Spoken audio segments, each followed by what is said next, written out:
多謝主席。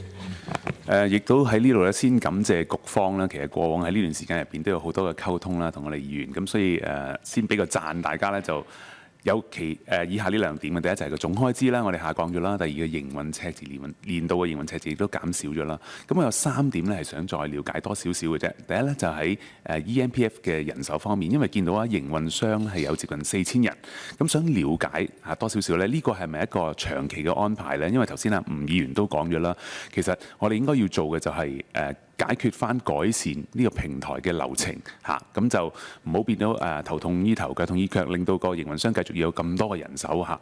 咁呢個係第一點。第二點咧，想了解下咧，就係喺呢700萬宗過往呢個收到行政指示有700萬宗入邊咧，收到嘅個案同埋處理嘅個案嘅百分比大概係點樣咧嚇？已處理完成嘅百分比係點樣咧嚇？咁亦都喺呢度讚一讚啦。EMPF 平台Eric 都做得好好啦。過往最近呢一個月入邊都幫咗我哋工會咧有接近100個同事咧去解決咗有一啲嘅個案嘅。咁第3點嘅問題咧就係想問翻咧，我哋知道註冊費嚟緊會提升翻啦，就係個收入都會提升翻啦。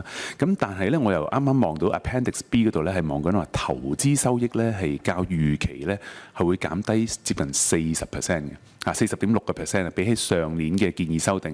咁我想了解下咧，積金局咧喺呢個外聘嘅投資團隊入邊咧，有冇一個優化嘅投資組合計劃，去令到盡量將呢一個嘅收入去提升翻？咁只要我相信呢度一提升翻，唔係40% 減幅咁大咧，就已經即刻解決咗成個年度嘅赤字咧嚇。唔該晒主席。係，劉主席3條問題。好多謝3方面。首先好多謝李議員咧對我哋嘅工作嘅肯定同埋我哋嘅同事嘅讚賞，多謝你。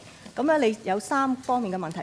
頭嗰2個問題咧都係關於積金易嘅。咁頭嗰2個問題我就想請我哋嘅行政總裁回應。咁第3個問題係關於我哋嘅投資收入嗰方面咧，我就想請我哋嘅行政總監回應嚇。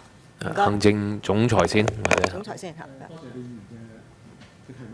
首先喺人數方面嚟講咧，就係而家個承辦商已經去到即係4000人啦。嗱但喺合約上面嚟講咧，我哋個 control 我哋冇講明要幾多人嘅，我哋反而咧係個服務嘅承諾係要達標。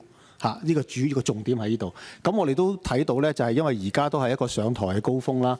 咁我哋預計咧，其實上台之後當穩定咗咧，其實承辦商我諗佢係有個空間咧，就係會去減翻啲人手嘅。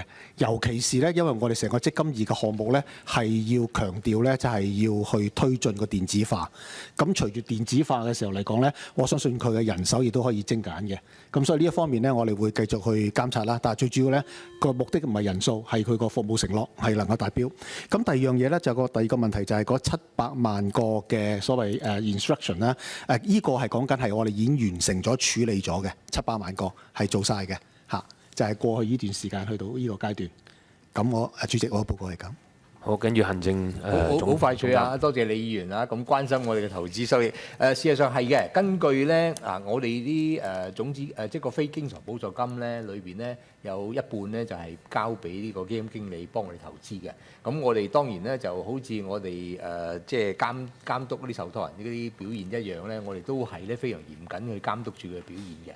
咁呢個來年嗰個收益咧，其實佢哋都係佢哋估算出嚟嘅。就5.16%，咁即係變咗咧，相比起今年嘅情況咧，佢哋估計可能會少咗。咁但係咧，我要強調一點咧，呢啲通常係估計嚟嘅啫。嗱，譬如今年嚟講咧，實際上個收益咧，我哋而家睇到咧，去到1月底咧係雙位數字嘅嚇。咁可能係今年係比較好啦嚇。咁但係咪真係出年係好似佢哋估計咁唔係咁好咧？咁呢個都要睇一睇實際個情況係點樣。不過有一樣好簡單咁話俾李議員聽咧，我哋係好嚴謹咁睇住呢個基金經理咧點樣去幫我哋投資我哋呢個非經常補助金嘅